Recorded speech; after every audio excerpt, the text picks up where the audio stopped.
Bismillahirrahmanirrahim. Yang saya hormati Bapak Dr. Icuk Darussalam, STMT, selaku dosen pengampu mata kuliah Bisnis Intelijen. Assalamualaikum warahmatullahi wabarakatuh. Perkenalkan, nama saya Agus Santoso, mahasiswa program studi S1 Sistem Informasi dengan nomor induk mahasiswa 220101010145.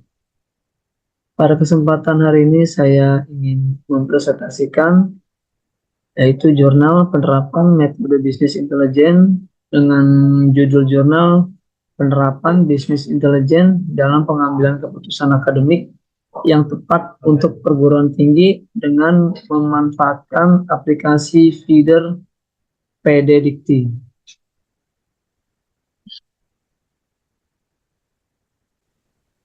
Oke, kita lanjut saja. Halaman berikutnya mengenai latar belakang.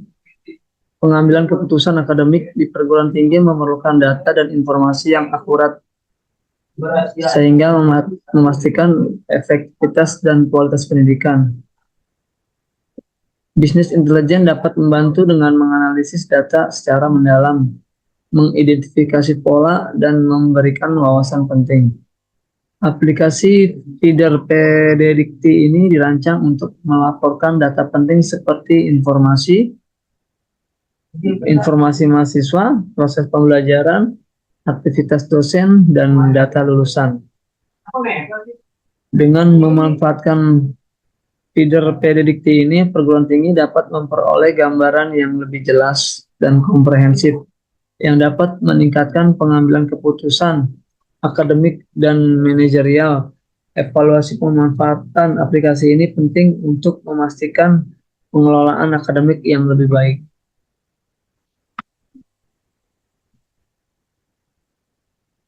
Kemudian permasalahan. Satu, yaitu kurangnya sistem dukungan pengambilan keputusan. Banyak perguruan tinggi tidak memiliki sistem yang memadai untuk keputusan akademik yang lebih efektif. Kemudian yang kedua, yaitu tantangan dalam penggunaan bisnis intelijen. Kesulitan dalam penerapan dan pemanfaatan bisnis intelijen termasuk kurangnya pengetahuan dan integrasi sistem.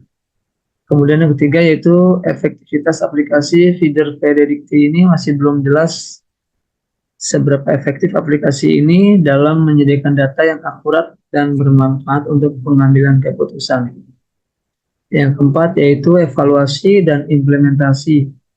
Evaluasi pemanfaatan aplikasi feeder PDDikti ini mungkin terbatas dengan potensi kesenjangan antara fungsionalitas aplikasi dan kebutuhan perguruan tinggi tersebut. Yang kelima yaitu pengelolaan akademik. Perlu peningkatan dalam memanfaatkan data dari feeder PDDikti ini untuk keputusan akademik dan manajerial yang lebih baik.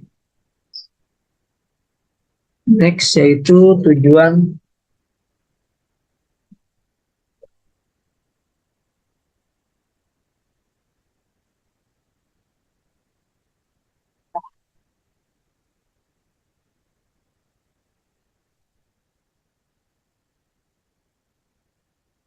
sama sini.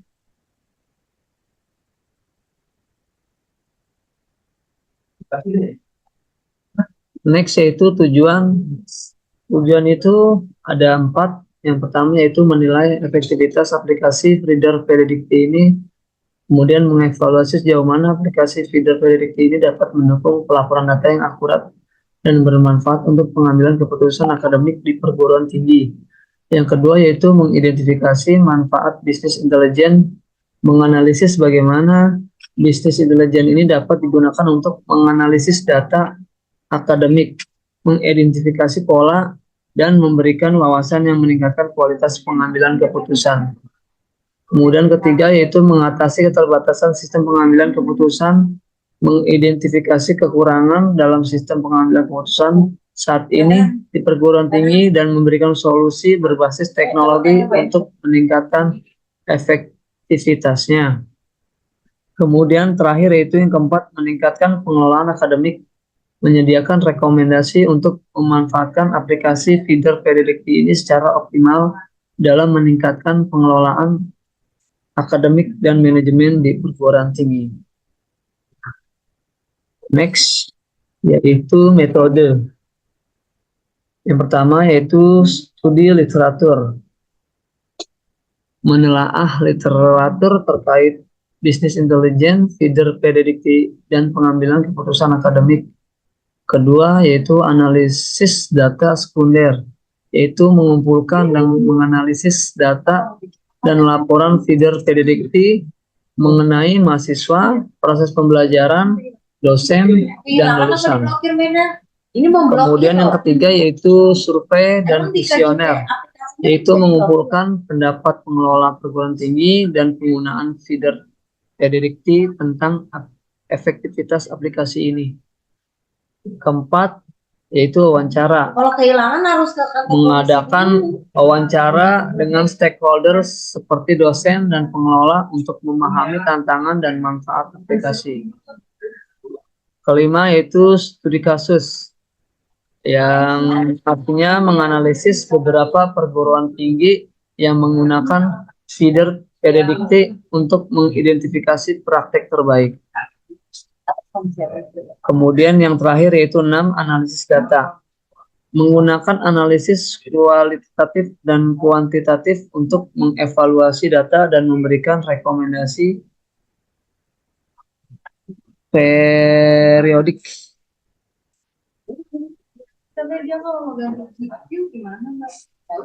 Next, yaitu cara kerja aplikasi dari feeder predikti ini. Satu, pengelolaan data. Perguruan tinggi menggunakan feeder predikti untuk mengelola data mahasiswa dan perkuliahan. Kemudian yang kedua yaitu sinkronisasi data. Data dari feeder predikti ini disinkronkan dengan pangkalan data pendidikan tinggi predikti melalui aplikasi Forlab, memastikan data yang terkini. Yang ketiga yaitu integrasi online ataupun offline, yaitu feeder predikti berfungsi baik secara offline maupun online untuk terintegrasi data yang efisien. Keempat yaitu pelaporan dan penyimpanan. Data yang disinkronkan tersimpan di Forlab untuk pelaporan, akreditasi, dan evaluasi oleh berbagai pihak. Yang kelima yaitu pengoperasian. Feeder predikti diinstal di perguruan tinggi dan dapat diakses oleh semua program studi atau di komputer individu dengan proses sinkronisasi yang memastikan data konsisten. Terakhir yaitu yang keenam, tantangan dan panduan. Operator mungkin mengalami kebingungan dalam sinkronisasi data yang diatasi dengan dokumentasi seperti user guide predikti tersebut. Next, yaitu hasil. Yang pertama yaitu hasil dari yang didapat efektivitas pengelolaan data. Aplikasi feeder predikti efektif dalam mengelola data mahasiswa dalam perkuliahan di perguruan tinggi dengan kemudahan dalam pelaporan dan pembaruan data. Kemudian kedua, sinkronisasi data.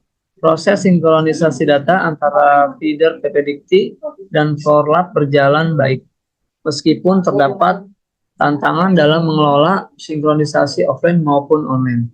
Data di Forlab secara akurat mencerminkan data yang dikelola di perguruan tinggi. Yang ketiga yaitu kinerja sistem. Feeder predikti memperbaiki proses dari sistem sebelumnya, yaitu EPSBID dengan arsitektur yang memungkinkan integrasi data yang lebih baik. Namun, beberapa operator masih menghadapi kebingungan dalam proses sinkronisasinya. Keempat yaitu dokumentasi dan panduan. User guide predikti feeder memberikan panduan yang membantu operator dalam mengatasi masalah sinkronisasi dan memastikan penggunaan aplikasi yang efektif. Terakhir yang kelima yaitu penggunaan aplikasi feeder PPDikti diinstal di perguruan tinggi dengan konfigurasi yang sesuai, baik sebagai aplikasi tunggal atau di komputer individual, mendukung integrasi yang efektif di seluruh program studi.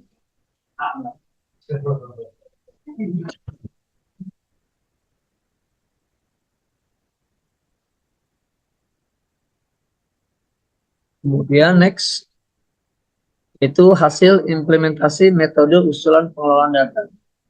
Pertama yaitu penerapan metode meningkatkan pengelolaan data mahasiswa dan perkuliahan. Yang kedua, efisiensi proses sinkronisasi data antara feeder PPDikti dan pangkalan data pendidikan tinggi meningkat. Yang ketiga yaitu pengurangan kesalahan dan peningkatan kecepatan pemrosesan data. Kemudian yang keempat, penurunan jumlah masalah operasional berkat dokumentasi dan pelatihan tambahan. Dan yang kelima yaitu yang terakhir, peningkatan kepuasan pengguna dengan aplikasi. Next yaitu mengenai hasil analisa data.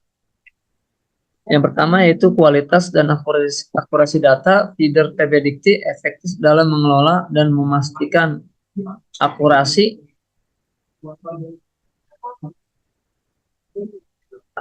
data mahasiswa dan perkuliahan meskipun ada tantangan dalam sinkronisasi offline. Efektivitas penggunaan.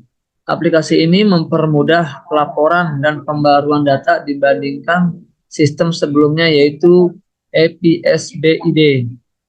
Kemudian yang ketiga, tantangan operasional. Beberapa operator menghadapi kesulitan dalam proses sinkronisasi data, dokumentasi membantu mengatasi masalah ini. Yang keempat yaitu kinerja aplikasi. Aplikasi ini berfungsi baik secara online maupun secara offline. Namun masih ada beberapa kendala dalam pemahaman penggunanya. Yang kelima yaitu rekomendasi. Diperlukan peningkatan pelatihan dan dokumentasi untuk mengatasi masalah sinkronisasi dan mempermudah operasionalnya. Next yaitu kesimpulan. Dari pembahasan dan hasil di atas, peneliti dapat menarik sebuah kesimpulan antara lain. Yang pertama yaitu bahwa perguruan tinggi dengan aplikasi feeder PPDikti dapat menjadikan dasar untuk penerimaan mahasiswa baru di tahun-tahun yang akan datang.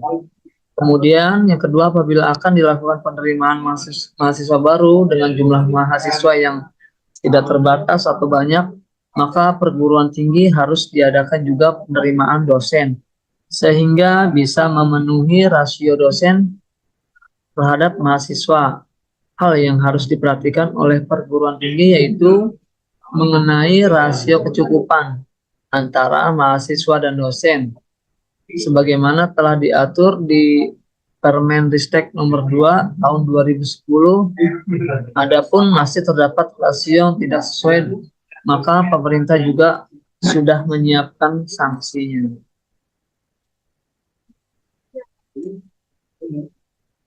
Kemudian yang terakhir yaitu ide dan saran. Fitur analitik tambahan, tambahkan fitur dashboard analitik untuk visualisasi data dan laporan real time.